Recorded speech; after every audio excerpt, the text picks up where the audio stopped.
In the 1990s, archaeologist Ann-Marie Hansson examined dozens of carbonized bread fragments excavated from Viking-era cremation burials on the island of Björkö in central Sweden. The graves dated between 750 and 975 AD. Inside them, buried alongside the dead as offerings for the afterlife, were small charred loaves. Under magnification, the grain structure was unmistakable: rye. The one cereal that could survive Scandinavian winters when everything else froze or rotted in the field. Those funeral loaves were the ancestors of something that would become the backbone of Swedish survival for the next 5 centuries. A spiced, slow-fermented rye bread called limper. Traditionally known as vörtlimpa or wort loaf, because medieval bakers leavened it with the frothy sludge skimmed off fermenting beer barrels. This is the story of that bread, why it outlasted everything else on the Scandinavian table, and why the science behind it is still surprising researchers today. To understand why limper existed, you have to understand rye. Wheat is the grain most of the world builds its bread around, but wheat is fragile. It needs mild winters, decent soil, and enough warmth to mature. In Scandinavia, above the 60th parallel, those conditions barely exist. Winter temperatures drop to -30 Fahrenheit. Growing seasons are brutally short. The soil in much of Sweden, Finland, and Norway is thin, rocky, and acidic. Wheat cannot handle that. Rye can. Rye is the most winter-hardy of all cereal grains. It germinates in cold soil when other grains refuse to sprout. It grows as far north as the Arctic Circle. Around 1000 AD, a cold-resistant strain of rye moved westward from Russia through Karelia and into eastern Finland, and from there it spread across Sweden and Norway. By the High Middle Ages, rye was the dominant bread grain in Scandinavia. It stayed that way until roughly 1930. For nearly 1,000 years, when a Swedish family said bread, they meant rye. And the bread they made from it was not what you find in a modern bakery. Swedish rye bread came in 2 forms that solved 2 different problems. The first was knäckebröd, crisp bread. Thin, dry, hard, baked with a hole punched through the center so it could be threaded onto a wooden pole and hung from the ceiling beams.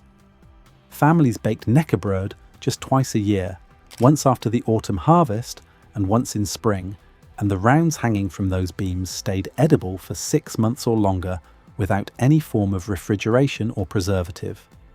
The second form was limper, a soft, dense, spiced loaf made from a blend of rye and wheat flour, sweetened with malt or molasses, and flavoured with anise, caraway, and fennel. Where knäckebröd was survival food, limper was the bread you actually wanted to eat, and it had its own remarkable shelf life. A properly made limper stayed soft and edible for 2 to 3 weeks at room temperature. In a cold Swedish storeroom during winter, longer still. Now compare that to what sits on your kitchen counter right now.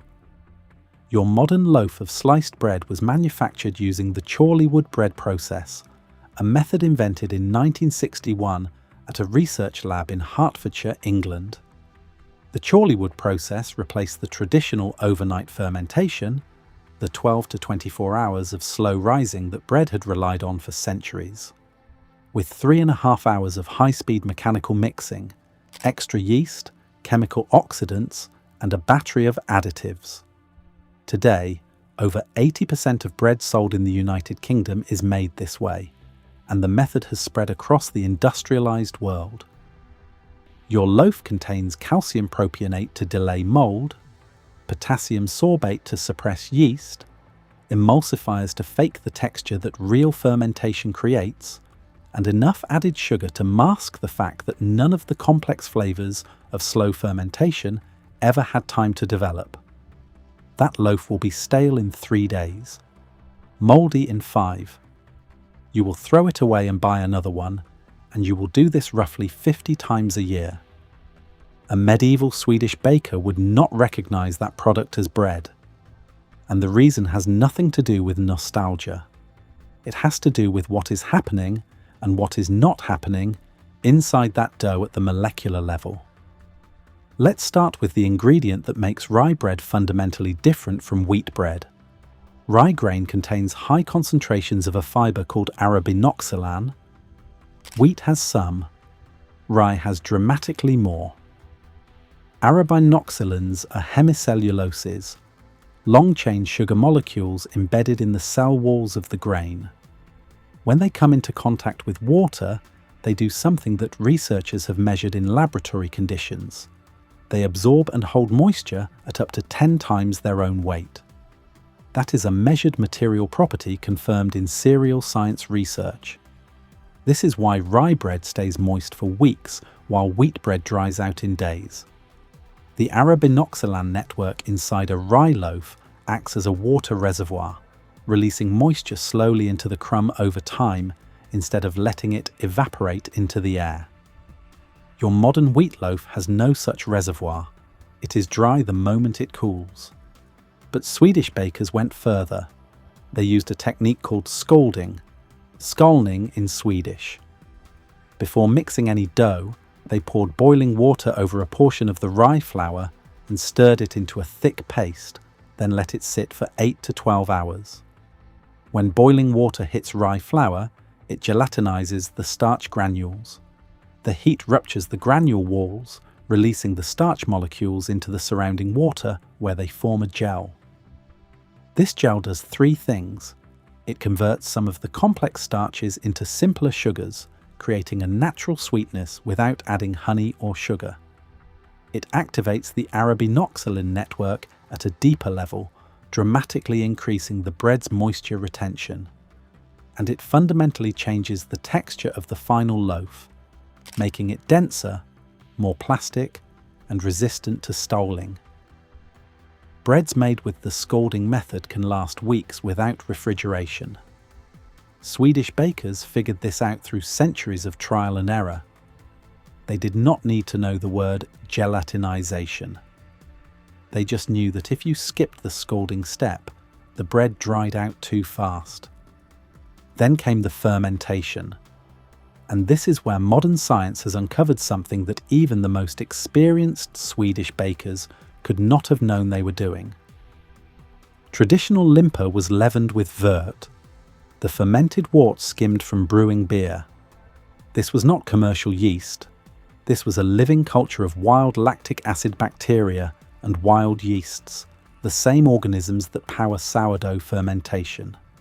When that culture entered the rye dough, it triggered a slow, complex biochemical process that lasted 12 to 24 hours. During that time, the bacteria and yeasts were not just producing gas to make the bread rise. They were dismantling the grain's chemical defenses. Every grain of rye contains phytic acid, a compound that binds to essential minerals like iron, zinc, magnesium, and calcium, and locks them up so your digestive system cannot absorb them. Phytic acid is the grain's defense mechanism, designed to protect the seed, not to feed the person eating it. In modern bread, fermented for 3.5 hours or less, most of that phytic acid survives intact. You eat the bread. The minerals pass through you. Your body gets almost nothing. But in rye bread fermented for 24 hours, published research in cereal chemistry has documented the result. Up to 99% of the phytic acid is destroyed. The lactic acid bacteria produce enzymes called phytases that systematically dismantle the phytic acid molecule during those long hours of fermentation. By the time the medieval baker slid the loaf into the oven, the chemical locks on those minerals were broken. The iron, the zinc, the magnesium, the calcium, all of it was bioavailable. Separate studies have measured significant increases in the bioaccessibility of magnesium, calcium, and zinc in long-fermented rye bread compared to quickly fermented equivalents.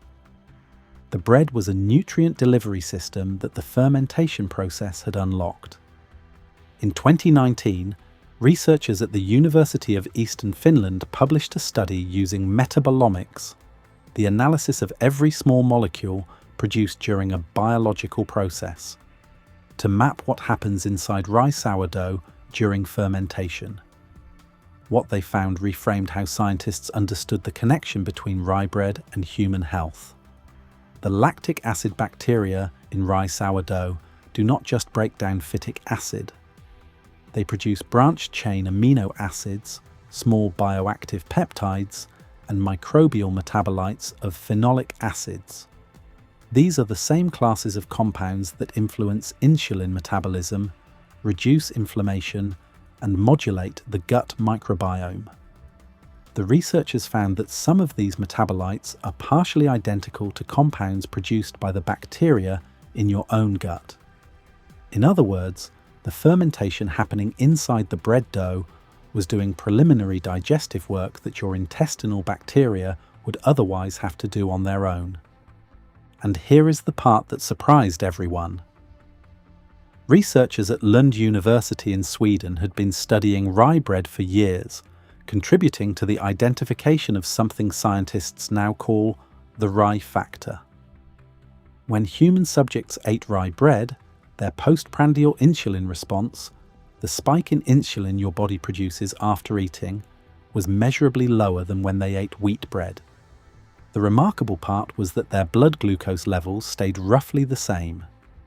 Same sugar in the blood, but the body needed less insulin to manage it. This effect was unique to rye. A 2019 study published in Molecular Nutrition and Food Research confirmed that the mechanism involves a slower rate of glucose appearance in the bloodstream after eating rye, likely driven by the structural properties of the rye bread itself. Every time a medieval Swedish baker made limper, they were activating the rye factor without knowing it existed. So why did we stop making bread this way? The same three forces that killed every traditional food process in the 20th century: speed, cost, and scale. The Chorleywood process can turn flour into a sliced packaged loaf in 3.5 hours. A traditional limper takes 24 hours of fermentation plus 8 to 12 hours of scalding. No factory running 24-hour production lines will wait that long. Rye flour is harder to work with than wheat. It has almost no gluten, so it does not form the elastic gas-trapping dough that makes fluffy white loaves. Industrial bakeries optimized for wheat rejected rye because it did not fit their equipment or their timelines. The result is that the bread most people eat today is made from a grain that spikes your insulin, wrapped around minerals your body cannot absorb, preserved with chemicals your great-grandmother would not recognize, and engineered to go stale fast enough that you have to buy more next week. If you want to make limper the way Swedish bakers made it, the process is simpler than you might expect. You need rye flour, ideally a medium or dark rye, stone ground if you can find it. You need bread flour or all-purpose wheat flour for structure, since rye alone produces a very dense loaf. You need molasses or dark Swedish syrup for sweetness. You need anise seed, caraway seed, and fennel seed, the three spices that define limper's flavour. You need butter, and you need a leavening agent, either a rye sourdough starter if you maintain one, or a combination of dry yeast and a small amount of dark beer to approximate the old vörtlimpa flavour. Start with the scald. The night before you bake, pour 1 cup of boiling water over 1 cup of rye flour in a bowl. Stir it into a thick paste. Cover it and leave it at room temperature for 8 to 12 hours. This is the step most modern recipes skip, and the step that makes the biggest difference. By morning, the paste will have darkened slightly and developed a faint sweetness. The next day, warm 1 cup, 240 milliliters, of dark beer or water to about 110 degrees Fahrenheit. Dissolve your yeast in it. In a large bowl, combine the scald with 2 cups of rye flour, 2 cups of bread flour, 1/4 cup of molasses, 2 tablespoons of softened butter, 1.5 teaspoons of salt, 1 teaspoon each of crushed anise, caraway, and fennel seed, and the yeast mixture. If you are using a sourdough starter instead of commercial yeast, add 1 cup of active rye starter and reduce the rye flour by half a cup. Mix until the dough comes together. It will be sticky and heavy. Rye dough does not behave like wheat dough, and that is normal. Knead for 8 to 10 minutes by hand or 5 minutes in a stand mixer with a dough hook. The dough will remain tacky. Do not add extra flour to fix this. The moisture is the point. Shape the dough into 1 or 2 round loaves on a parchment-lined baking sheet. Cover with a damp towel and let them rise for 1.5 to 2 hours. Rye dough rises more slowly than wheat dough. Do not rush it. The loaves will not double in size. A 50% increase in volume is what you are looking for. Preheat your oven to 375 degrees Fahrenheit. Brush the tops of the loaves with a little water or melted butter. Bake for 35 to 45 minutes until the crust is dark brown and the internal temperature reads 200 degrees Fahrenheit. Let the loaves cool completely on a wire rack before slicing. This is important. Rye bread continues setting its structure as it cools, and cutting it too early will give you a gummy interior. Your first loaf will not be perfect.